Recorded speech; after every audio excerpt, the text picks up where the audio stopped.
மாதாவ எங்க குலமாதாவா நினைச்சு வழிபடுறது நம்ம நம்பிக்கை.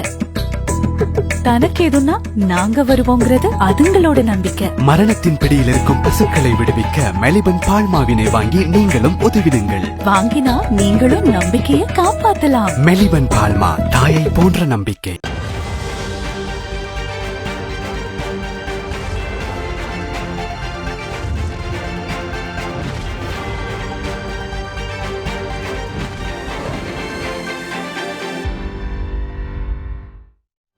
நாங்கள் செய்திகளை உருவாக்குவதில்லை, உங்களுடைய கதைகளையே சொல்கின்றோம். யூடிவியின் மாலை நேர பிரதான செய்திகளோடு இணைந்து கொள்ளும் நான் நிவேதா ஜெகநாதன். விரிவான செய்திகளுக்கு செல்லும் முன்னர் முதலில் இன்றைய தலைப்புச் செய்திகள். மகர சிறைக்குள் இரவு முழுவதும் கைதிகள் வெறியாட்டம், சொத்துக்களுக்கும் தீ வைப்பு, 8 கைதிகள் பலி. மகர சம்பவத்துக்கு போதைப் பொருளே காரணம் என்கின்றார் விமல் வீரவன்ச. புத்தளத்தை அச்சுறுத்தும் கோவிட் தொற்று. கொரோனா தடுப்பு ராஜாங்க அமைச்சராக சுதர்சினி பெர்னாண்டோ பிள்ளை நியமனம். நைஜீரியாவில் 100க்கும் மேற்பட்ட விவசாயிகள் மற்றும் மீனவர்கள் பயங்கரவாத குழுவினால் கழுத்தறுத்து கொடூரமாக கொலை. அவை எமது தலைப்புச் செய்திகள். இனி விரிவான செய்திகளில் முதலில் உள்நாட்டு செய்திகள்.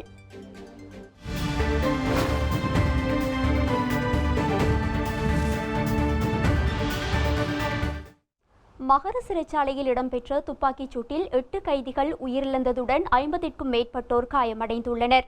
நேற்று மாலை ஏற்பட்ட அமைதியின்மையை அடுத்து இன்று அதிகாலை வரை நிலைமையை கட்டுப்பாட்டுக்குள் கொண்டுவர போராடியதாக அதிகாரிகள் தெரிவித்துள்ளனர். இது தொடர்பான விரிவான செய்திகளை செய்தி அறிக்கையின் இடைநடுவே எதிர்பாருங்கள்.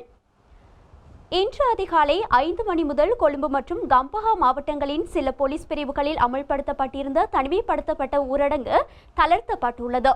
இதேபோல கொழும்பு புறக்கோட்டை பகுதியில் 4ஆம் 5ஆம் குறுக்கு தெருக்களை தவிர ஏனைய வர்த்தக நிலையங்கள் திறக்கப்பட்டு வலமை போன்று காட்சியளித்தது. கொழும்பு மாவட்டத்தின் மட்டக்குளிய கரையோர போலீஸ் பிரிவு, புறக்கோட்டை போலீஸ் பிரிவு ஆகியன தனிமைப்படுத்தலில் இருந்து விலக்கிக் கொள்ளப்பட்டுள்ளன. எனினும் புறக்கோட்டை பிரதேசத்தில் 4ஆம் 5ஆம் குறுக்கு தெருக்களில் வர்த்தக நிலையங்களை திறப்பதற்கு அனுமதி மறுக்கப்பட்டுள்ளதாக பிரதி போலீஸ் மா அதிபர் அஜித் ரோஹன தெரிவித்திருந்தார்.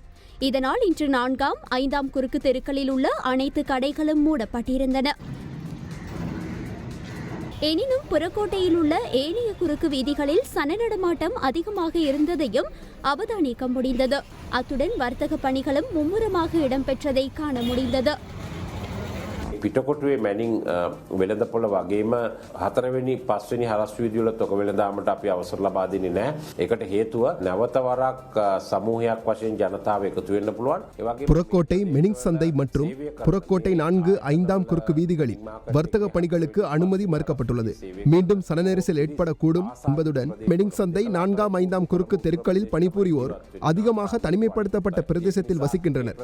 எனவே இந்த பிரதேசத்தில் இருந்து இங்கு வந்து மீண்டும் கோவிட் தொற்றை ஏற்படுத்தும் அபாயம் இருப்பதால் இவ்வாறு குறித்த பிரதேசத்தில் வர்த்தகம் செய்ய அனுமதி மறுக்கப்பட்டுள்ளது. කොළඹ උතුර ප්‍රදේශ තමයි ජීවත් වෙන්නේ නාටාමියවරු අනිකුත් අය. ඒක නිසා ඒ ප්‍රදේශ වලින් පැමිණිලා යම් ආකාරයකට මේ රෝගයේ ව්‍යාප්ත වීමේ අවදානමක් තියෙන හින්දා අපි ඒක නැවත දැනුම් දෙනතුරු නවත්තලා තියෙනවා.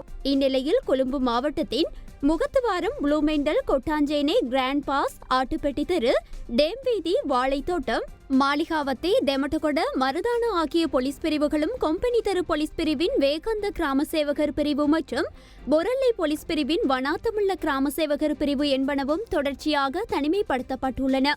இதேபோல மட்டக்குளிய போலீஸ் பிரிவில் அமைந்துள்ள ரன்திய உயன வீட்டு திட்டம், ஃபர்கியூசன் வீதியில் தெற்கு பிரிவு, மேலும் வெள்ளம்பெட்டிய போலீஸ் பிரிவின் லக்சந்த செவன குடியிருப்பு தொகுதி, சாலமுள்ள கிராம சேவகர் பிரிவு, விஜயபுர கிராம சேவகர் பிரிவு என்பன இன்று அதிகாலை 5 மணி தொடக்கம் தனிமைப்படுத்தப்பட்ட பிரதேசங்களாக அறிவிக்கப்பட்டுள்ளன. கம்பஹா மாவட்டத்தின் நீர்கொழும்பு மற்றும் ராகமை ஆகிய போலீஸ் பிரிவுகளும் தனிமைப்படுத்தல் ஊரடங்கு சட்டத்திலிருந்து விடுவிக்கப்பட்டுள்ளன. மேலும் கம்பஹா மாவட்டத்தின் வத்தலை, கலனி மற்றும் பேலியகுடு ஆகிய போலீஸ் பிரிவுகள் தொடர்ந்தும் தனிமைப்படுத்தப்பட்டுள்ளன. அத்துடன் களுத்துறை மாவட்டத்தின் அட்டுலுகம கிழக்கு, எப்பிட்டிமுள்ள மற்றும் மெதிரிய கிராம சேவகர் பிரிவுகள் தனிமைப்படுத்தப்பட்டுள்ளன. கண்டி மாவட்டத்தின் புழுகதென்ன மற்றும் தெலமுகவத்த ஆகிய கிராம சேவகர் பிரிவுகள், அம்பாறை மாவட்டத்தின் அக்கரைப்பற்று போலீஸ் பிரிவு ஆகிய பிரதேசங்களில் சன நடமாட்டம் கட்டுப்படுத்தப்பட்டுள்ளது. புத்தளம் மாவட்டத்தின் வேரலப்பட வடக்கு மற்றும் தெற்கு, எகடவத்த, குருசுபடுவ ஆகிய கிராம சேவகர் பிரிவுகளிலும் பொதுமக்களின் நடமாட்டம் கட்டுப்படுத்தப்பட்டுள்ளது. நாட்டில் கோவிட் மரணங்களுடைய எண்ணிக்கை 116 அதிகரித்துள்ளது. இதேபோல புத்தளம் மாவட்டத்தில் கோவிட் தொற்று பரவல் அதிகரித்துள்ளது. மேலும் கோவிட் அச்சுறுத்தல் நிலையை எதிர்கொண்டுள்ள பண்டாரகம அட்டுலகம பிரதேசத்தில் உள்ள சமூக தலைவர்கள் கோவிட் தொற்றை கட்டுப்படுத்துவதில் சுகாதார தரப்பிற்கு ஒத்துழைப்பு வழங்க முன்வந்துள்ளதாக அரசு மருத்துவ அதிகாரிகள் சங்கம் அறிவித்துள்ளது.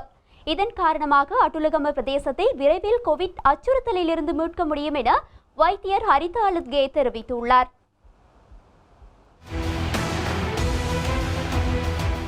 நாட்டில் கோவிட் மரணங்களுடைய எண்ணிக்கை 116 அதிகரித்துள்ளது. நேற்றைய தினம் 7 கோவிட் மரணங்கள் பதிவாகியுள்ளன. இதற்கமைய கொழும்பு 2 வசிக்கும் 50 வயதான பெண்ணொருவர் கொழும்பு தேசிய வைத்தியசாலையில் இருந்து கோவிட் தொற்றாளராக கண்டறியப்பட்டதை அடுத்து முள்ளேறிய ஆதார வைத்தியசாலைக்கு மாற்றப்பட்ட நிலையில் கடந்த 28ஆம் தேதி மரணமடைந்துள்ளார். கோவிட் தாக்கம் மற்றும் நாள்பட்ட நுரையீரல் நோய் நிலை மரணத்திற்கான காரணமாக கூறப்பட்டுள்ளது. கொத்தட்டுவ பிரதேசத்தைச் சேர்ந்த 48 வயதான நபர் ஒருவர் கடந்த 27ஆம் தேதி வீட்டில் மரணமடைந்துள்ளார். கோவிட் தாக்கம், நிமோனியா மற்றும் நாள்பட்ட நுரையீரல் மற்றும் நீரிழிவு நோய் நிலை என்பன மரணத்திற்கான காரணங்களாக கூறப்பட்டுள்ளன. மொரட்டுவ பகுதியில் வசிக்கும் 73 வயதான ஆணொருவர் கோவிட் தொற்றுக்குள்ளாகி ஹோமகம ஆதார வைத்தியசாலையில் சிகிச்சை பெற்று வந்த நிலையில் நேற்றைய தினம் மரணமடைந்துள்ளார். கோவிட் தாக்கம், நிமோனியா நோய் நிலை மரணத்திற்கான காரணமாக கூறப்பட்டுள்ளது. சிலாபத்தைச் சேர்ந்த 70 வயதான ஆணொருவர் சிலாபம் ஆதார வைத்தியசாலையில் மரணமடைந்துள்ளார். கோவிட் தாக்கம், உயர்குருதி அழுத்தம், நீரிழிவு நோய் நிலைகள் மரணத்திற்கான காரணங்களாக கூறப்பட்டுள்ளன. அக்குரச பகுதியில் வசிக்கும் 51 வயதான பெண்ணொருவர் கராபிட்டிய போதனா வைத்தியசாலையில் கோவிட் தொற்றாளராக இனங்காணப்பட்டதை அடுத்து ஹோமகம ஆதார வைத்தியசாலைக்கு மாற்றப்பட்ட நிலையில் கடந்த 27ஆம் தேதி மரணமடைந்துள்ளார். கோவிட் தாக்கம் மற்றும் நிமோனியா மரணத்திற்கான காரணங்களாக கூறப்பட்டுள்ளன. கொழும்பு 13 வசிக்கும் 90 வயதான பெண்ணொருவர் ஹோமகம ஆதார வைத்தியசாலையில் சிகிச்சை பெற்று வந்த நிலையில் நேற்று மரணமடைந்துள்ளார். கோவிட் தாக்கத்தினால் ஏற்பட்ட நிமோனியா நிலை மரணத்திற்கான காரணமாக கூறப்பட்டுள்ளது. மருதானையைச் சேர்ந்த 78 வயதான ஆணொருவர் மரணமடைந்தார். கடந்த 27ஆம் தேதி மருத்துவமனையில் அனுமதிக்கப்படும் போது இவர் மரணமடைந்துள்ளார். கோவிட் மற்றும் நுரையீரல் செயலிழப்பு மரணத்திற்கான காரணமாக கூறப்பட்டுள்ளது.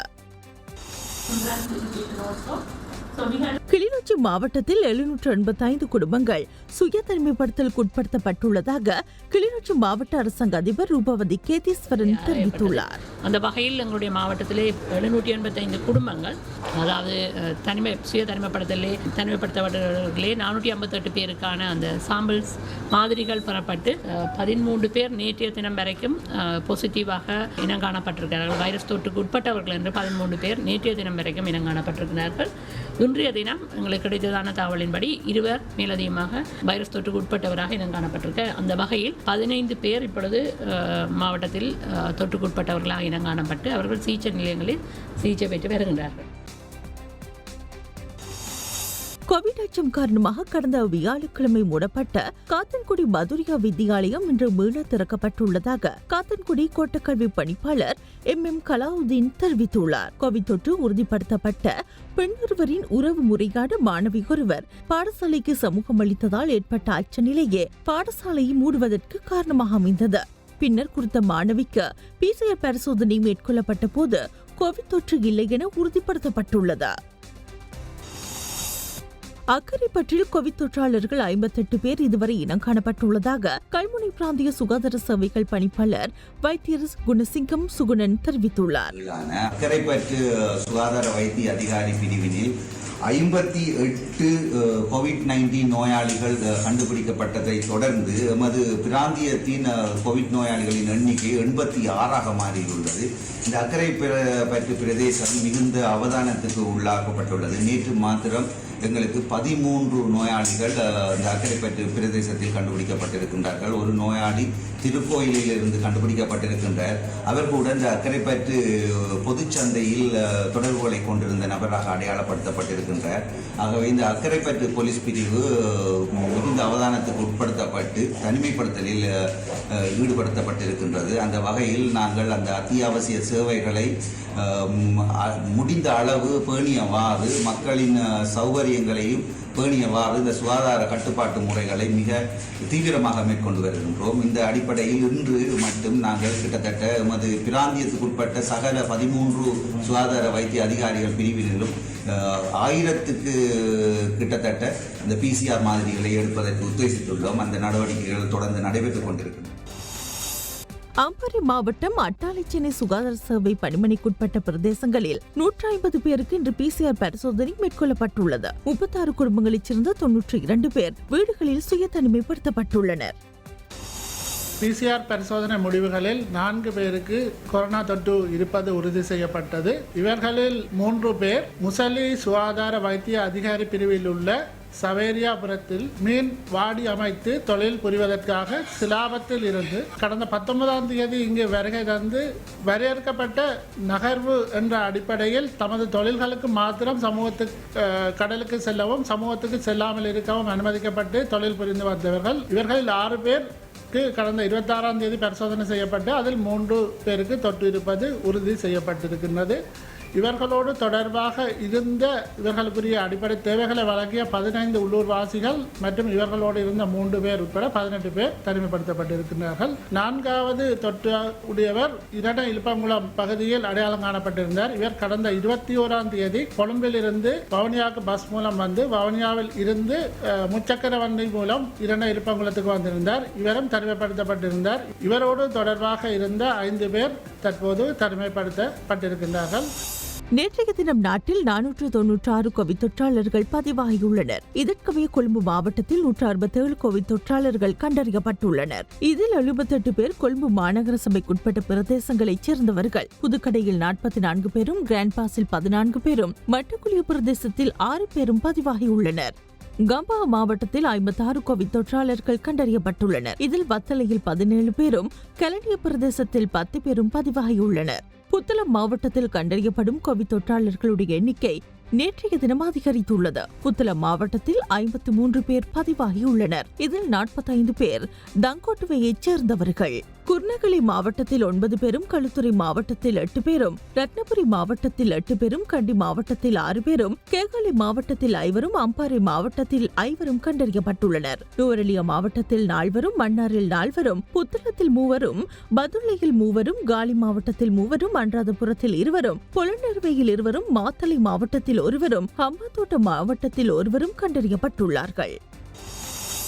நேற்றைய தினம் நாட்டில் 12,031 PCR பரிசோதனைகள் இடம்பெற்றுள்ளன. கடந்த 10 மாதங்களில் 8,27,928 PCR பரிசோதனைகள் இடம்பெற்றுள்ளன. ප්‍රදේශවල බණ්ඩාරග මටලුගුම් වගේ මේ ජනතාවගේ සහයෝගය පිළිබඳ ගැටලුවක් මතුවෙමින් තියෙනවා. ඉතින් ඒ නිසා අපිට කියන්න සිද්ධ වුණා ඒ ප්‍රදේශවල මේ හුදකලා බව දැන් මේ ඇති කරලා තියෙන තත්ත්වෙත් අකණ්ඩව පවත්වාගෙන යාම හැරෙන්න වෙන විකල්පයක් ඉතුරු වෙන්නේ නැහැ. ජනතාව සහයෝගය දෙන්නේ නැත්නම් මේ ක්‍රියාවලිය සඳහා PCR එකකට එන්න කියලා කිව්වට පස්සේ එන්නේ නැත්නම් கடந்த காலங்களில் பண்டாரகம அட்டுலுகம பிரதேசங்களில் மக்கள் சுகாதார தரப்பிற்கு ஒத்துழைக்காத ஒரு நிலை காணப்பட்டது. போலியான முகவரிகள் வழங்கப்பட்டு தொற்றாளர்களை கண்டறிவதில் தாமதம் ஏற்பட்டுள்ளது என்றால் இது பிரச்சினைக்குரிய விடயமாகும். இருப்பினும் இப்பிரதேசங்களில் இந்நிலை ஓரளவு குறைவடைந்துள்ளது. தற்போது அரசு மருத்துவ அதிகாரிகள் சங்கம் என்ற வகையில் குறித்த பிரதேசங்களில் பொறுப்பு வாய்ந்தவர்களோடு கலந்துரையாடியுள்ளோம். இதற்கமைய பிரதேசங்களில் இருந்து மக்கள் சார்பாக பிரதிநிதிகள் சுயமாக முன்வந்துள்ளனர். தங்களுடைய பிரதேசத்தை பாதுகாப்பதற்காக சுகாதார பிரிவோடு ஒன்றிணைந்து செயலாற்ற முன்வந்துள்ளனர். எனவே இன்று மற்றும் நாளைய தினங்களில் அட்டுலுகம பிரதேசங்களில் உள்ள பிரச்சனைகளை சரி செய்ய முடியுமாக இருக்கும் என நம்புகின்றோம். இங்குள்ள மக்களை PCR பரிசோதனைக்கு உட்படுத்துவதற்கான ஆயத்தங்களை மேற்கொள்ள உள்ளோம். இதில் தொற்று உறுதியானவர்களை வைத்தியசாலைகளுக்கு அழைத்து செல்வதற்கு சமூக தலைவர்கள் ஒத்துழைப்பு வழங்க உள்ளனர். எனவே அதிக அளவிலான PCR பரிசோதனைகளை மேற்கொண்டு தொற்றாளர்களை கண்டறிவதனூடாக தனிமைப்படுத்தப்பட வேண்டிய தரப்பையும் தனிமைப்படுத்தலுக்கு உட்படுத்த உள்ளோம். இதனூடாக குறித்த பிரதேசத்தில் தொற்று பரவல் அதிகரிக்காமல் கட்டுப்படுத்த முடியும். இங்குள்ள மக்கள் சுகாதார தரப்பிற்கு ஒத்துழைப்பு வழங்கும் பட்சத்தில் நீண்ட காலம் தனிமைப்படுத்தலுக்கு உட்படாமல் தொற்று பரவலை கட்டுப்பாட்டிற்குள் கொண்டு வரலாம் என எதிர்பார்க்கின்றோம். நாயකයන් මේ වෙනකොට කැමැත්ත පළ කරලා තියෙනවා. ඒ සම්බන්ධයෙන් මම හිතන්නේ ප්‍රජාවේ නායකයන්ට රජයේ වෛද්‍යාරික සංඝ විදිහට අපි ස්තුතිවන්ත වෙනවා. ඒතකොට සෞඛ්‍ය වෛද්‍ය නිලධාරී තුමිය ඇතුළේ කණ්ඩායම මේ වෙනකොට ඒ ඇත්තම කටයුතු කරමින් ඉන්නවා.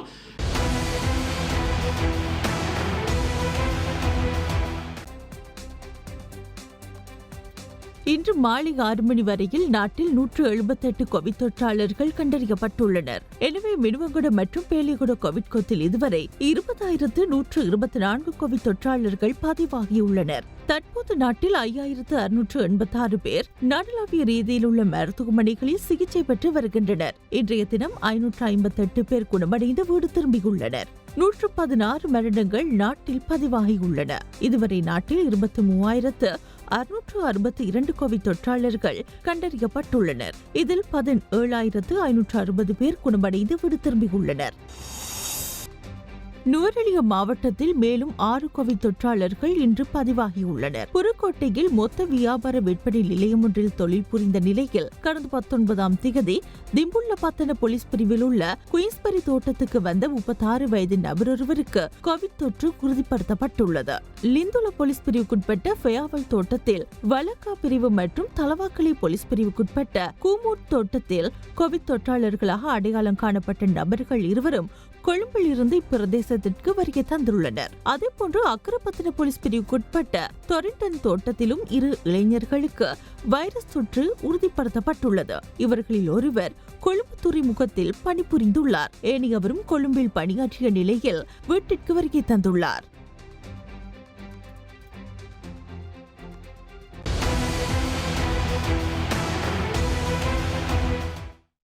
கோவிட் தொற்று தடுப்பு ராஜாங்க அமைச்சராக சுதர்ஷினி பெர்னாண்டோ புள்ளே நியமிக்கப்பட்டுள்ளார்.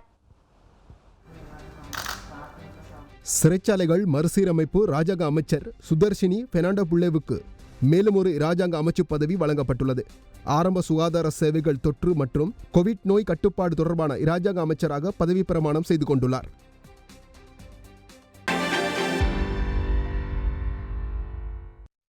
மகர சிறைச்சாலையில் இடம்பெற்ற துப்பாக்கிச் சூட்டில் 8 கைதிகள் உயிரிழந்துள்ளதுடன் 50க்கும் மேற்பட்டோர் காயமடைந்துள்ளனர். நேற்று மாலை ஏற்பட்ட அமைதியின்மையை அடுத்து இன்று அதிகாலை வரை நிலைமையை கட்டுப்பாட்டுக்குள் கொண்டுவர போராடியதாக அதிகாரிகள் தெரிவிக்கின்றனர்.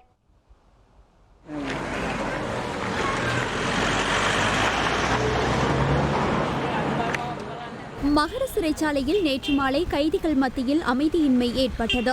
இந்த நிலைமை சிறைச்சாலை கைதிகளுக்கும் விளக்கமறியலில் வைக்கப்பட்டுள்ளவர்களுக்கும் இடையே வன்முறையாக மாறியுள்ளது. இதன்போது 2 சிறை அதிகாரிகளை பணைய கைதியாக பிடித்து வைத்திருந்ததாகவும் போலீசார் தெரிவித்தனர். அமைதியின்மையை கட்டுப்படுத்த அதிகாரிகள் குறைந்தபட்ச பலத்தை பிரயோகித்ததாக பிரதி போலீஸ் மா அதிபர் அஜித் ரோஹன தெரிவித்தார். சம்பவத்தை தொடர்ந்து நிலைமையை கட்டுப்படுத்த மேலதிக போலீசாரும் விசேட அதிரடிப்படையினரும் அழைக்கப்பட்டனர். எனினும் நேற்றிரவு சிறை கைதிகள் சிறைச்சாலை சொத்துக்களுக்கு தீ வைத்துள்ளதாக போலீசார் தெரிவித்தனர். இதன்போது சிறைச்சாலை கைதிகளின் உறவினர்கள் சிலர் சிறைச்சாலை நுழைவாயிலுக்கு முன்பாக கூடியிருந்து துப்பாக்கிச் சூடு நடத்த வேண்டாம் என கூக்குரலிட்டனர்.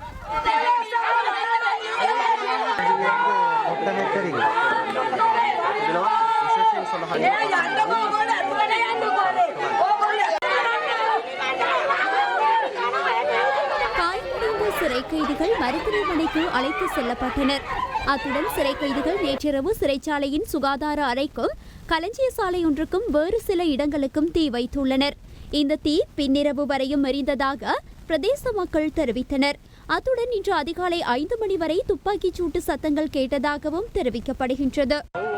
சிறைச்சாலையில் ஏற்பட்ட வன்முறையினால் இதுவரை 8 பேர் உயிரிழந்துள்ளதுடன் 70க்கும் மேற்பட்டோர் காயமடைந்துள்ளதாக சிறைச்சாலைகள் ஆணையாளர் நாயகம் துஷார உப்புல்தெனிய தெரிவித்துள்ளார். அத்துடன் பணயமாக பிடிக்கப்பட்டிருந்த அதிகாரிகள் 2 மீட்கப்பட்டுள்ளதுடன் விசேட அதிரடிப்படையினரின் உதவியுடன் நிலைமை கட்டுப்பாட்டுக்குள் கொண்டுவரப்பட்டுள்ளதாக அவர் மேலும் தெரிவித்தார்.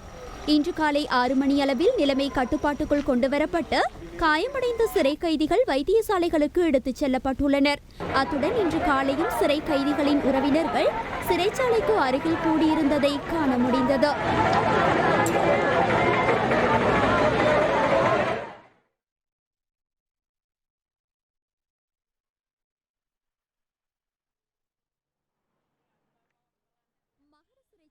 நேற்று மாலை கைதிகள் மத்தியில் அமைதியின்மை ஏற்பட்டது. இந்த நிலைமை சிறைச்சாலை கைதிகளுக்கும் விளக்கமறியலில் வைக்கப்பட்டுள்ளவர்களுக்கும் இடையே வன்முறையாக மாறியுள்ளது. இதன்போது 2 சிறை அதிகாரிகளை பணைய கைதியாக பிடித்து வைத்திருந்ததாகவும் போலீசார் தெரிவித்தனர். அமைதியின்மையை கட்டுப்படுத்த அதிகாரிகள் குறைந்தபட்ச பலத்தை பிரயோகித்ததாக பிரதி போலீஸ் மா அதிபர் அஜித் ரோஹன தெரிவித்தார். சம்பவத்தை தொடர்ந்து நிலைமையை கட்டுப்படுத்த மேலதிக போலீசாரும் விசேட அதிரடிப்படையினரும் அழைக்கப்பட்டனர். எனினும் நேற்றிரவு சிறை கைதிகள் சிறைச்சாலை சொத்துக்களுக்கு தீ வைத்துள்ளதாக போலீசார் தெரிவித்தனர். இதன்போது மகர சிறைச்சாலையில் நடந்த சம்பவம் குறித்து இன்று நாடாளுமன்றத்திலும் பேசப்பட்டது. சிறைச்சாலையில் நடந்த சம்பவம் தொடர்பிலான விசாரணைகளை குற்றப்புலனாய்வு திணைக்களத்திடம் ஒப்படைக்க உள்ளதாக சிறைச்சாலை மறுசீரமைப்பு ராஜாங்க அமைச்சர் சுதர்சினி பெர்னாண்டோ பிள்ளை தெரிவித்தார். இது தொடர்பில் அமைச்சின் செயலாளர் தலைமையில் விசேட குழு ஒன்றும் நியமிக்கப்பட உள்ளதாகவும் அவர் மேலும் தெரிவித்தார். මදන්න මහර රදවියන්ගේ ප්‍රධාන ඉල්ලීම PCR පරීක්ෂණයක් කොට තමන්ටම රෝගය වැළඳී තිබෙනවාද කියලා පරීක්ෂා කොට மகர சிறை கைதிகள் PCR பரிசோதனை நடத்துமாறுதான் வேண்டுகோள் விடுத்தனர். அந்த வேண்டுகோள் தொடர்ச்சியாக நிராகரிக்கப்பட்டதன் காரணமாகத்தான் இந்த நிலைமை ஏற்பட்டுள்ளது. தற்போது கிடைத்துள்ள தகவல்களின் பிரகாரம் 8 பேர் உயிரிழந்துள்ளதுடன் அதிகமான சிறை கைதிகள் காயமடைந்துள்ளதாக தகவல் கிடைத்துள்ளது. இந்த செயற்பாடு ஜனநாயக மனித உரிமை உள்ள நாட்டுக்கு பொருத்தமான ஒன்றில்லை. තවත් විශාල සිරකරුවන් ප්‍රමාණයක් තුවාල වී තිබෙනවා. මේ කිසිසේත්ම ප්‍රජාතන්ත්‍රවාදී මානව හිමිකම් පිළිබඳ ඇගීමක් රාජ්‍යකට සුදුසු දෙයක් නෙවෙයි. විශේෂයෙන්ම මේ ඊයේ මහර වන්දනාගාරය ඇතුළතත් පලායමේ ප්‍රයත්නයක් තිබුණයි. පලායමේ ප්‍රයත්නය නිලධාරීන්ට වෙඩි තියලා නවත්ත ගන්න හැකියාව ලැබුණත් ඇතුලේ රිමාන්ඩ් நேற்று மகர சிறைச்சாலையில் இருந்து சிறை கைதிகள் தப்பித்து செல்வதற்கான திட்டம் இருந்தது. மகர சிறைக்குள் தடுத்து வைக்கப்பட்டுள்ள 2 குழுக்களுக்கு இடையில் மோதல் இடம்பெற்றது. மகர சிறைச்சாலையில் சொத்துக்களுக்கு தீ வைத்துள்ளனர். இதற்கு விசேட அதிரடிப்படை ராணுவத்தின் உதவியுடன் தற்போது நிலைமை முழுமையாக கட்டுப்பாட்டுக்குள் கொண்டு வரப்பட்டுள்ளது. කාර්ය බලකාය යොදවලා දැන් වෙනකොට ඇතුල් වෙලා ඒ සියලුම කටයුතු මර්ධනය වෙලා තියෙනවා. පරීක්ෂණයක් පවත්වනවා නම් ඒ පරීක්ෂණය ස්වාධීනව අපක්ෂපාතීව පවත්වන්නට ඕන. අමාත්‍යංශ ලේකම්වරයාගේ සභාපති விசாரணை நடத்துவதாக இருந்தால் அது சுவாதீனமாக நடுநிலையாக நடக்க வேண்டும். அமைச்சின் செயலாளர்கள் தலைமையின் கீழ் விசாரணை மேற்கொள்வது என்பது வளமையான ஒரு விடயம் இல்லை. இதற்கு நடுநிலையான குழு ஒன்றை நியமித்து இந்த நிலைமையின் உண்மையை கண்டுபிடிங்கள். අපි අනිවාර්යයෙන්ම මේ පිළිබඳ අගමුල හොයන්න ඕන. අදිසි හස්තයක් තියෙන බව අපිට විශ්වාසය නිසා ලේකම්තුමියගේ ප්‍රධානත්වයෙන් கட்டாயமாக இந்த சம்பவத்தின் பின்னணியை ஆராய வேண்டும். இதற்கு பின்னால் ஏதோ ஒரு சக்தி இருக்கின்றது.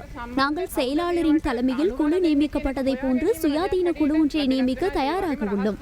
எங்களுக்கு இதற்கு பின்னால் இருப்பவர்கள் யார் யார், இதற்கு உதவியவர்கள் யார் யார் என்பது தொடர்பில் அறிய வேண்டியுள்ளது.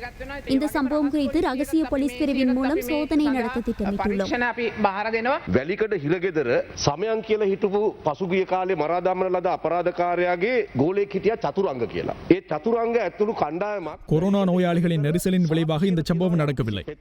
சதுரங்க உள்ளிட்ட குழுவினர் மாத்திரைகளை விநியோகித்துள்ளனர். இந்த மாத்திரைகளை பயன்படுத்திய போது ஒருவரின் இரத்தத்தை பார்க்க வேண்டும் என்ற எண்ணம் தோன்றும். இந்த பரிசோதனை செய்தபின் வெளிக்கடை சிறைச்சாலையில் முடிந்தவரை மாத்திரையை விநியோகிக்கவும் ஒரு கொலைகார சூழ்நிலையை உருவாக்கவும் அவர்கள் தயாராக இருந்தனர். போதைப்பொருள் கடத்தலில் ஈடுபட்டிருந்த பழமிக்க கைதிகளால் சதுரங்க வழி நடத்தப்பட்டுள்ளார். புலனாய்வு பிரிவினர் இதை பற்றி அறிந்து கொண்டு சதுரங்க என்ற இந்த கைதியை வேறு சிறைக்கு மாற்றினர். இதில் சம்பந்தப்பட்ட ஒரு சில கைதிகளையும் மாற்றினர். இதனால் வெளிக்கடை சிறைச்சாலையில் இந்த நிலைமை உருவாக்க முடியவில்லை. துரதிருஷ்டவசமாக மகர சிறைச்சாலையில் இந்த திட்டம் அரங்கேற்றப்பட்டுள்ளது. இது நெரிசலால் ஏற்படும் மன அழுத்தத்தின் காரணமாக ஏற்பட்டதாக கருத முடியாது. அப்படி நினைப்பது இலகுவானது. இதனை நான் அறிந்ததால் கூறுகிறேன். இது திட்டமிட்ட செயல். கோட்டாபய ராஜபக்ச பாதுகாப்பு செயலாளராக இருந்தபோது சிறையில் கொலைகள் நடந்தன. அவர் ஜனாதிபதியாக இருக்கும் காலத்தில் இப்படியான சம்பவம் நடந்துள்ளது என சித்தரிக்கவும் இது நடத்தப்பட்டுள்ளது. சர்வதேச ரீதியில் ஜனாதிபதிக்கு அவமதிப்பை ஏற்படுத்துவது இதில் இருக்கும் உண்மையான கதை. அதனை விடுத்து கொரோனா நோயாளிகள் அதிகரித்ததால் இந்த சம்பவம் நடக்கவில்லை. ඔන්න ගෝඨාභය රාජපක්ෂ ආරක්ෂක ලේකම් කාලේ මෙහෙම වුණා, ජනාධිපති කාලේ මෙහෙම වෙනවා කියලා ජාත්‍යන්තර අපවාදයක් ඇති කිරීම සඳහා ඕන කරන වාතාවරණය ඇති කිරීම විතරයි. ඊයේ දිනේ 183ක් මහර බන්ධනාගාරයෙන් හම්බුණා. ඒ වගේම මට මතක විදියට අවුරුදු 22ක තරුණේ කොවිඩ් වසංගතයේ වෛරසය හේතු කොට මහර බන්ධනාගාරෙදි මිය ගියා. 82ක කෙනෙක් මිය ගියා. කවුරු හරි එක්කෙනෙක් 82 வயது என்பது உயிரிழக்கும் வயதில்லை. இந்த சிறைச்சாலையில் பெரும்பாலானவர்கள் ரிமாண்ட் கைதிகள். இவர்கள் நீதிமன்றத்தில் ஆஜராகும் போது 11 மாதங்கள் நிறைவடைந்து விடுகின்றன. நீதிமன்ற விசாரணைகள் தாமதம் காரணமாக சிறை தண்டனை அனுபவிக்க வேண்டிய காலத்துக்கு அதிகமான காலம் சிறையில் இருந்துள்ளனர். அவர்களுக்கு வைரஸ் தொற்று ஏற்பட்டுள்ளது என்ற சந்தேகம் அவர்களுக்குள் ஏற்பட்டுள்ளது. எந்த ஒரு பின்புலம் இருந்தாலும் அவர்களுக்கு மத்தியில் குழப்பம் ஏற்படுவதற்கு முக்கியமான அடிப்படை காரணம் உள்ளது. වෙන හස්ත මොනවත් තිබුණා. මෙතන සැබෑ ප්‍රශ්නයක් තිබෙනවා ඒ සිරකරුවන්ගේ නොසන්සුන්තාවය මතුවෙන්න. ඒ නිසා ඒ ප්‍රශ්නටයි විසඳුම ඕන. මේ නිකන් හරිම නේද? ෂර්ලොක් හෝම්ස් පන්නේ திவிநிகம நிதி மோசடி குற்றச்சாட்டு தொடர்பான வழக்கிலிருந்து முன்னாள் அமைச்சர் பெசில் ராஜபக்ச உட்பட 4 பேர் கொழும்பு மேல் நீதிமன்றத்தால் நிரபராதிகள் என விடுதலை செய்யப்பட்டுள்ளனர். 2015 ஜனாதிபதி தேர்தலின் போது திவினகும அபிவிருத்தி நிதியத்துக்கு சொந்தமான 2292 மில்லியன் ரூபாய் நிதியை முறைகேடாக பயன்படுத்தியதாக தெரிவிக்கப்படும் குற்றச்சாட்டுக்கள் தொடர்பில் பொருளாதார அபிவிருத்தி முன்னாள் அமைச்சர் பசில் ராஜபக்ச உள்ளிட்ட 4 பேர் மீது குற்றப்பத்திரிகை வழங்கப்பட்டு வழக்கு தொடரப்பட்டிருந்தது. அதற்கமைய முன்னாள் அமைச்சர் பசில் ராஜபக்ச திவினகும அபிவிருத்தி திட்ட முன்னாள் பணிப்பாளர் நாயகம் கித்சிரி ரணவக்க, திவினகும அபிவிருத்தி திட்டத்தின் முன்னாள் பிரதி பணிப்பாளர் நாயகம் பந்துல திலகசிரி, பொருளாதார அபிவிருத்தி அமைச்சின் முன்னாள் செயலாளர் வைத்தியர் நிகால் ஜெயதிலக ஆகியோரே இவ்வாறு விடுதலை செய்யப்பட்டுள்ளனர். இதேவேளை 36.5 மில்லியன் ரூபாய் அரசாங்க நிதியை பயன்படுத்தி கடந்த 2015 ஜனாதிபதி தேர்தலின் பொழுது ஜீவன் குழாய் விநியோகித்த வழக்கில் பசில் ராஜபக்சவுக்கு பிணை வழங்கப்பட்ட போது விதிக்கப்பட்ட வெளிநாட்டு பயண தடையை கொழும்பு மேல் நீதிமன்றம் நீக்கியுள்ளது. குறித்த வழக்கின் முன்னாள் பொருளாதார அமைச்சர் பசில் ராஜபக்ச மற்றும் திவினகும அபிவிருத்தி திட்டத்தின் முன்னாள் கித்சிரி ரணவக்க ஆகியோர் மீது குற்றம் சாட்டப்பட்டுள்ளது. இதேவேளை திவினகும வழக்கு கடந்த வாரம் விசாரணைக்கு எடுத்துக் கொள்ளப்பட்ட போது தனது கட்சிக்காரர் ஜனாதிபதியால் நியமிக்கப்பட்டுள்ள பொருளாதார புத்தெழுச்சி வறுமை ஒழிப்பு செயலணிக்கு தலைமை வகிப்பதால் பல்வேறு நடவடிக்கைகள் தொடர்பில் வெளிநாடுகளுக்கு செல்ல வேண்டியிருப்பதால் அவருக்கு வெளிநாடு செல்வதற்கு விதிக்கப்பட்ட தடையை நீக்குமாறு பசில் ராஜபக்ச சார்பில் முன்னிலையான ஜனாதிபதி சட்டத்தரணி காமினி மாரப்பன விடுத்த கோரிக்கையை ஏற்றுக்கொண்ட கொழும்பு மேல் நீதிமன்றம் குறித்த தடையை நீக்கியமை குறிப்பிடத்தக்கது.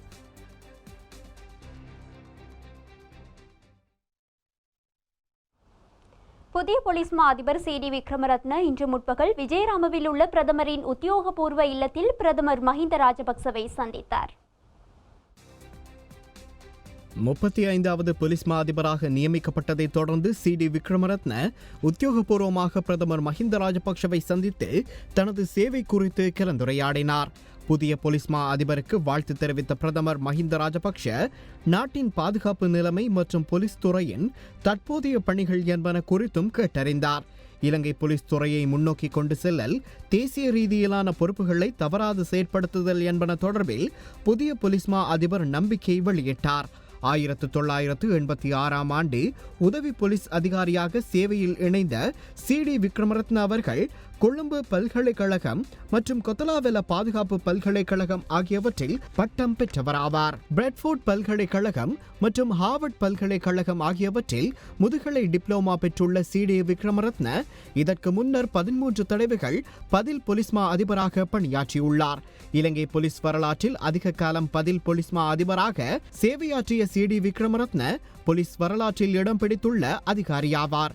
அத்துடன் இலங்கை போலீஸ் வரலாற்றில் புலனாய்வு அதிகாரி ஒருவர் போலீஸ் மா அதிபராக நியமிக்கப்பட்ட முதலாவது சந்தர்ப்பம் இதுவாகும். கிளிநொச்சியில் வீதி அபிவிருத்தி பணியின் போது கிராமத்தின் அடையாளமிக்க ஆலை மரத்தை அகற்ற மக்கள் எதிர்ப்பு தெரிவித்துள்ளனர். இதனை அடுத்து மரத்திற்கு பாதிப்பு இல்லாது அபிவிருத்தி செய்ய வீதி அபிவிருத்தி அதிகார சபை நடவடிக்கை எடுத்துள்ளது. கிளிநொச்சி மாவட்டத்தில் கனகபுரம் வீதியிலிருந்து செல்லும் பாரதிபுரம் மத்திய வீதியில் அபிவிருத்தி பணிகள் தற்போது இடம்பெற்று வருகின்றன. குறித்த அபிவிருத்தி பணிகளிற்காக மலையாளபுரம் பகுதியில் அடையாளம் மிக்க ஆலை மரத்தினை அகற்றுவதற்கு நடவடிக்கை மேற்கொள்ளப்பட்டுள்ளது. குறித்த ஆலைமரம் வீதி அபிவிருத்தி அதிகார சபை எல்லைக்குள் உள்ளது. இந்த நிலையில் அபிவிருத்தி பணியின் போது அகற்றப்படும் அபாயமும் காணப்பட்டது. இந்நிலையில் மக்கள் எதிர்ப்பை அடுத்து சம்பவ இடத்திற்கு விரைந்த வீதி அபிவிருத்தி அதிகார சபையினர் மரத்திற்கு பாதிப்பு ஏற்படாதவாறு அபிவிருத்தி செய்வதாக உறுதியளித்தனர். சென்டர் இல்லாமல் இருக்கிறபடியால் பாதிக்கப்பட்ட காணிக்காரர் இப்போ கம்ப்ளைண்ட் பண்ணியிருக்காங்க. இந்த மரத்தான் இடைஞ்சல்னு சொல்லி அவங்க கருதுறாங்க. ஆனால் இப்போ இது சம்மந்தப்பட்டாக்கள் ஆராய்ச்சி செஞ்ச அடிப்படையில் இந்த மரம் அதுக்கு இடைஞ்சலாக இல்லை. அதோட இந்த மரத்தை நாங்கள் இந்த இடத்த விட்டு அகற்றுறதுக்கான முடிவும் இல்லை. பாரம்பரியமாக இந்த மரம் எங்களோட இந்த மலையாளபுரத்தில் உறுதிப்படுத்துறது ஆலையடி சந்தின்ற ஒரு சந்தி தான். இந்த ஆலையடின்றதை உறுதிப்படுத்துறதுக்கு இந்த ஆலமரம் தான் எங்களுக்கு ஒரு நீண்ட காலமான ஆயுள் உறுதிப்படுத்தக்கூடிய மரமாக இருக்குங்கிற இந்த இடத்துல. மட்டக்களப்பு கோர்லைப்பற்று மேற்கு பிரதேச சபையில் கடமையாற்றும் சுகாதார தொழிலாளர்கள் கொரோனா வைரஸ் தொற்றிலிருந்து தங்களை பாதுகாத்துக் கொள்வதற்கான வழிகாட்டல் செயலமர்வும் மலை அங்கிகள் வழங்கும் நிகழ்வும் ஓட்டமாவடி பிரதேச சபை வளாகத்தில் இடம்பெற்றது. தற்போது வடகுகள் பருவ பயிற்சி கால மழைவீழ்ச்சி இந்த மாவட்டத்தில் நிலவுவதால் மழைக்காலங்களில் தொழிலாளர்கள் தங்களது நாளாந்த கடமைகளை சிரமமின்றி மேற்கொள்ள ஏதுவாக இருக்கும் என்கின்ற அடிப்படையில் மழை பாதுகாப்பு அங்கிகள் இவ்வூழியர்களுக்கு வழங்கி வைக்கப்பட்டது. திருகோணமலை கிண்ணியா போலீஸ் பிரிவிற்குட்பட்ட கொட்டியாக்குளம் பகுதியில் 13 வயது சிறுவன் உயிரிழந்துள்ளதாக போலீசார் தெரிவிக்கின்றனர். திடீர் சுகையினமுற்ற நிலையில் வைத்தியசாலைக்கு சென்றதாகவும் வைத்தியசாலையில் அனுமதிக்கப்பட்ட நிலையில் உயிரிழந்துள்ளதாகவும் உறவினர்கள் தெரிவிக்கின்றனர். இது தொடர்பில் வைத்தியசாலையில் அமைதியின்மை ஏற்பட்ட நிலையில் மரணத்திற்கான காரணம் எதுவும் தெரியாதமையினால் குறித்த சிறுவனின் சடலம் தற்போது திருகோணமலை பொது வைத்தியசாலைக்கு கொண்டு செல்லப்பட்டுள்ளதாக போலீசார் தெரிவிக்கின்றனர். அப்போ இங்கே டாக்டர் பார்த்துட்டு உள்ளே எடுத்துக்கிட்டு அவரை உயிரை போக்காட்டிட்டு இன்றைக்கு நிறைய பிரச்சனைகளை போடுறாங்க. நாங்கள் இங்கே கொண்டாடக்குள்ள உசிரோட இருந்துச்சு. அவன் அரை மணத்தெல்லாம் கூடி அவன் வச்சு நினைக்கடுத்திட்டு இருந்துச்சு. அப்போ இன்றைக்கு மட்டும் இல்லை, தலைமுறையில் நடக்குது. அப்போ இந்த பெரிய ஹாஸ்பிட்டலில் ஒரு டாக்டராவது இத்தனை மனஜாலத்துக்கு இங்கே வந்து பார்க்கலாட்டி அப்போ இந்த டாக்டர் ஹாஸ்பிட்டல் டாக்டர் என்னத்துக்கு இந்த பெரிய சின்னத்தை கட்டி வச்சாங்க? சம்பளத்துக்கு தானே கட்டி வச்சாங்க. சுயநலவாதிகளா ஊரில் டாக்டர் மாதிரி எல்லாம் கடை போட்டுக்கிட்டு அப்போ இங்கே ஒரு பொறுப்பு.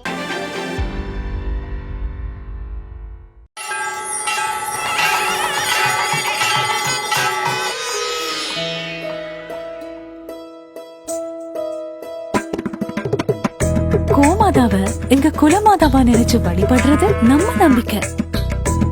தனக்கு எதுனா நாங்க வருவோங்கிறது அதுங்களோட நம்பிக்கை. மரணத்தின் பிடியில் இருக்கும் பசுக்களை விடுவிக்க மெலிபன் பால்மாவினை வாங்கி நீங்களும் உதவிடுங்கள். வாங்கினா நீங்களும் நம்பிக்கையை காப்பாத்தலாம். மெலிபன் பால்மா, தாயை போன்ற நம்பிக்கை.